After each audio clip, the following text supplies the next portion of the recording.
নিরামিষ দিনে diet friendly বাঙালি কোনো রেসিপি খুঁজলে এই রান্নাটা অবশ্যই একবার ট্রাই করো। এটা হেলদি অথচ দারুণ টেস্টি। তার জন্য বেশ কিছুটা পরিমাণ পনির ছোট ছোট টুকরো করে কেটে নেব। এর সাথে কিছুটা পরিমাণ মটরশুঁটিও ছাড়িয়ে নেব। এই রান্নাটা রুটি হোক বা পরোটা বা ভাত দিয়ে খেতে কিন্তু দুর্দান্ত লাগে। এরপর পোস্ত কাঁচা লঙ্কা সমেত বেটে রেখে দেব। কড়াইয়ে 1 চামচ মতন সর্ষের তেল গরম করে কড়াইয়ের চারিদিকে তেলটা ছড়িয়ে নেব ভালোভাবে। তেলটা বেশ গরমও করে নেব, এতে করে পনির ভাজার সময় কড়াইয়ের গায়ে একটুকুও লেগে যাবে না।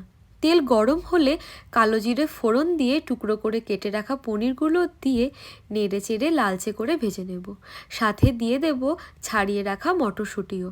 আবারও কিছুক্ষণ নেড়ে চেড়ে পরিমাণ মতো নুন দেব। নুনের সাথে ভালোভাবে মিশিয়ে নিয়ে বেটে রাখা পোস্তটা দিয়ে দেব। সাথে দেব বাটি ধোয়া পরিমাণ মতন জল।